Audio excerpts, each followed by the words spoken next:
সুপ্রিয় দর্শক ও শ্রোতা বন্ধুরা, রেডিও ভেরিতাস এশিয়া বাংলা বিভাগের পক্ষ থেকে সংলাপ অনুষ্ঠানে আপনাদের সুস্বাগত জানাচ্ছি। আমাদের সাথে রয়েছেন রতন চন্দ্র পাল, যুগ্ম সাধারণ সম্পাদক, বাংলাদেশ জাতীয় হিন্দু সমাজ সংস্কার সমিতি।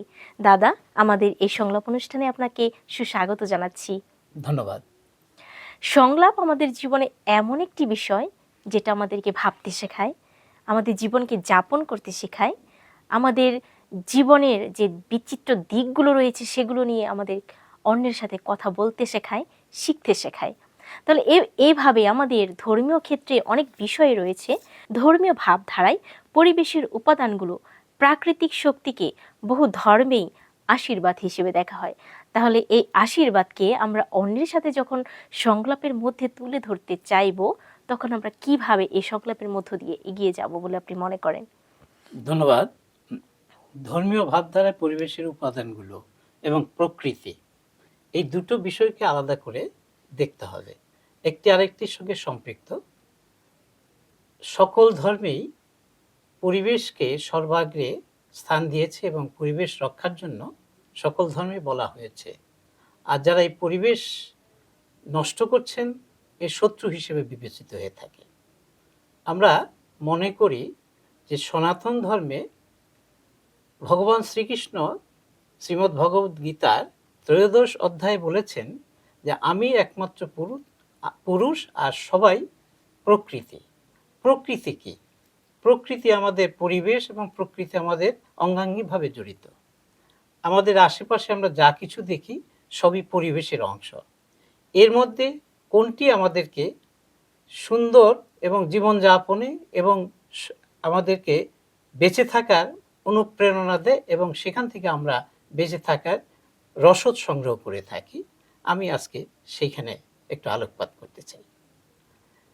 শুধু দর্শক মণ্ডলী, আমাদের যে পরিবেশের উপাদান, প্রথম হচ্ছে আমরা ধরি যে বৃক্ষ।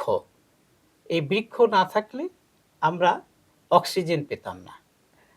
এই বৃক্ষকে সনাতন ধর্মে পুজো করা হয়। কেন পুজো করা হয়? একটি অশ্বত্থ গাছ অনেক বড়, সেটি ধীরে ধীরে বেড়ে ওঠে একটি পাখির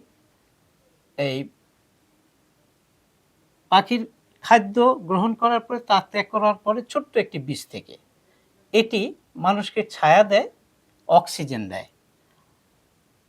অনেক পূর্বে আমাদের দেখা যেত, যারা তখন চলাফেরার জন্য এত দ্রুতগামী যানবাহন ছিল না, এক জায়গাতে যেতে হলে আরেক জায়গায়, সেখানে যেতে হলে পায়ে হেঁটে যেতে হতো।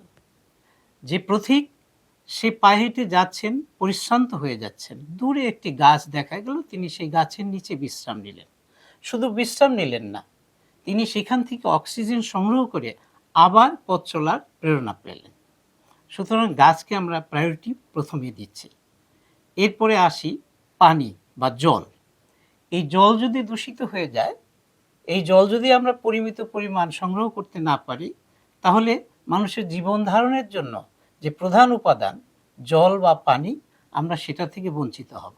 অতএব পানির যে উৎসগুলো, সেগুলোকে আমাকে সংরক্ষণ করতে হবে, সেগুলো আমাদেরকে পরিচালনা করতে হবে সুষ্ঠুভাবে, যাতে করে সুষম বন্টন হয়।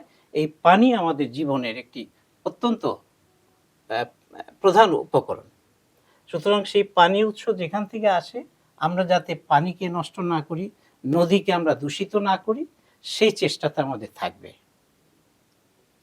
আপনি খুব সুন্দরভাবে ব্যক্ত করেছেন যে আমাদের যে প্রাকৃতিক উপাদানগুলো রয়েছে, সেগুলো যদি আমরা সুষম বন্টন আকারে নিজেদের মধ্যে গ্রহণ করি, যতটুকু আমাদের প্রয়োজন ততটুকু আমরা নেই, এবং যা রয়েছে, যে উপাদানগুলো রয়েছে, সেগুলো যদি আমরা সঠিক পরিচর্যা করি, যত্ন নিই, তাহলে আমাদের পরিবেশের উপাদানগুলো খুব সুন্দরভাবে হয়তো আমাদের ব্যবহারের জন্য আমরা ব্যবহার করতে পারবো। কিন্তু যতটুকু আমরা সুষম বন্টন করতে না পারবো, অর্থাৎ আমাদের প্রত্যেক ধর্মেই বলে অপচয় নয়, অতিরিক্ততা নয়, কিন্তু শিল্প থাকবে, সংস্কৃতি থাকবে। তাহলে এই বিষয়গুলো যখন আমরা আলোচনা করব, এই বিষয়টি আমরা কিভাবে সংলাপের মধ্যেও আনতে পারি? অতিরিক্ততা নয়, অপচয় নয়, কিন্তু শিল্পকে আমরা ধরে রাখবো। ধন্যবাদ। অত্যন্ত সুন্দর একটি সংলাপ। যে সংলাপ মানুষকে কি দেয়? সংলাপ মানুষকে পথ দেখায়, সমাধানের পথ খুঁজে দেয়। আমরা আজকে এই সংলাপে যে অতিরিক্ততা নয় এবং অপচয় নয়, শিল্প বাঁচবে, তাহলে সেই ক্ষেত্রে আমাদেরকে এই প্রচেষ্টা থাকতে হবে যে শিল্পকে বাঁচাতে হলে আমাদের পরিবেশকে বাঁচাতে হবে, আর সেই পরিবেশ বাঁচাতে হলে আমাদের বৃক্ষ নিধন করলে যথেচ্ছা চলবে না।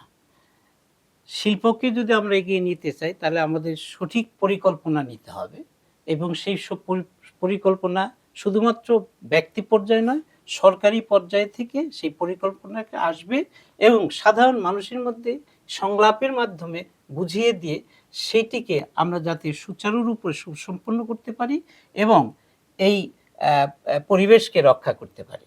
দেখা গেল আমার বাড়িতে একজন যিনি আমাকে কাজে সহযোগিতা করেন, তিনি এসে কলটি ছেড়ে রেখে ঘর দুয়ার পরিষ্কার করছেন।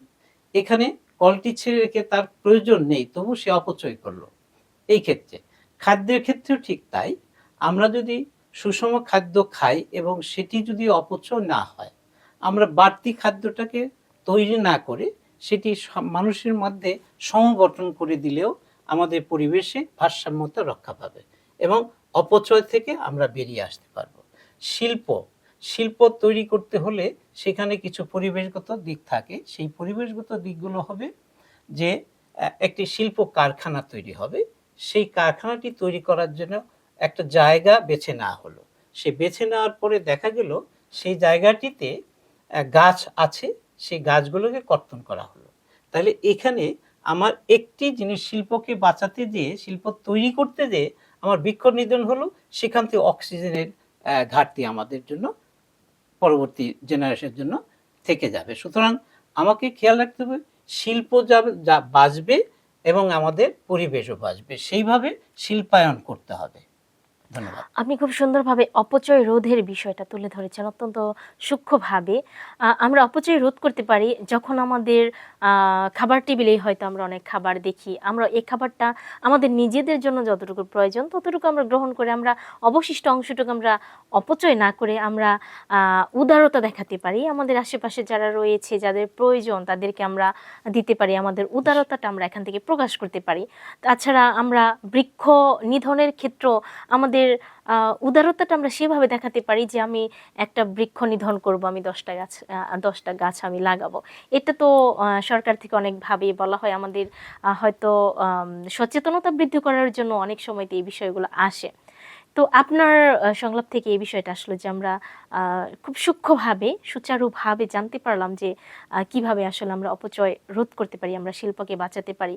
আপনি ভবিষ্যৎ প্রজন্মের কথা বলেছেন, তাহলে সংলাপের মধ্য দিয়ে আমাদের এই বিষয়টা আসতে পারে যে পরিবেশ দূষণের কারণে ভবিষ্যতে আমাদের যে প্রজন্ম রয়েছে ওরা কিন্তু সমস্যার সম্মুখীন হতে পারে। তাহলে এই বর্তমান প্রজন্মকে আমরা সংলাপের মধ্য দিয়ে কিভাবে বোঝাতে পারি যে আরো সচেতন হও, সমাজের প্রতি, প্রকৃতির প্রতি আরেকটু সচেতন হও? সংলাপের প্রয়োজন কখন হয় আমি বলেছি একটু আগে, আবারও বলছি যে এই সংলাপ মানুষকে দিক নির্দেশনা দেয়।